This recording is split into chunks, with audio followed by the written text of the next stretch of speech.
আসসালামু আলাইকুম রাহমাতুল্লাহ। সম্মানিত দর্শক শ্রোতা ভাই ও বোনেরা, রমজান মাসে সাহারি খাওয়ার সময়, শেষ রাত্রে খাওয়ার সময় এই ভুলটা যদি করেন আপনাদের রোজা হবে না। যদি প্রতিদিন ভুল করে যান তার মানে আপনাদের রোজাটা শেষ। যদি ইতিপূর্বে ভুল করে থাকেন তাহলে সেই রোজাগুলো আপনাদের হয় নাই। বন্ধুরা, ভুলটা কি আপনাদের প্রত্যেকের জানা দরকার। আপনারা যখন সাহারি খান অনেকে মনে করে থাকেন যে আজানের আগ পর্যন্ত খেতে থাকবো, যতক্ষণ পর্যন্ত আজান না দিবে ততক্ষণ পর্যন্ত খেতে থাকবো। বন্ধুরা, রোজার সূচনা আজানের সাথে সম্পৃক্ত নয়।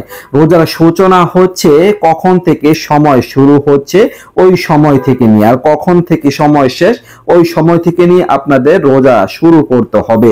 আজান দিলে রোজা শুরু করব, আজান দিলে ইফতার করব, এমন কোনো সম্পর্ক নেই। সময়ের সাথে হচ্ছে রোজা রাখার সম্পর্ক। তো আপনারা খাওয়া শুরু করলেন সাহারি, আর আপনারা চিন্তা করছেন আজানের আগ পর্যন্ত খেতে থাকবো। আজান তো তখনই দেয় যখন নাকি সুবহ সাদিক হয়, আজানের সময় হয় পরের দিনের সময় যখন হয় তখনই কিন্তু ফজরের আজান দেয়। তো আপনি যদি আজানের সময়ও খেতে থাকেন বা পানি খেলেন বা আপনারা একটু খেজুর খেলেন বা একটু মিষ্টি মুখ করলেন, পান খেলেন, তাহলে আপনার রোজাটা হবে না। কারণ আপনি ভুল সময়ে সাহারি খেলেন বা ভুল সময়ে আপনি কিছু খেয়ে ফেলেছেন, সুতরাং আপনার রোজাটা নষ্ট হয়ে গেল।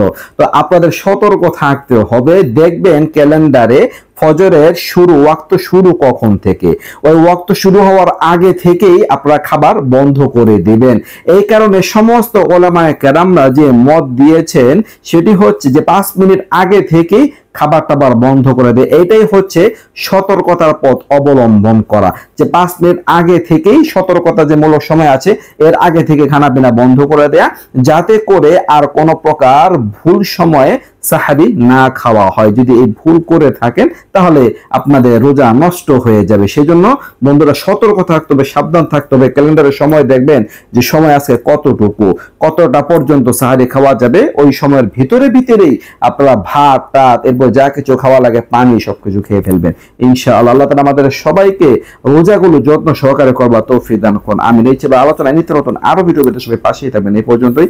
আসসালামু আলাইকুম ওয়া রাহমাতুল্লাহ।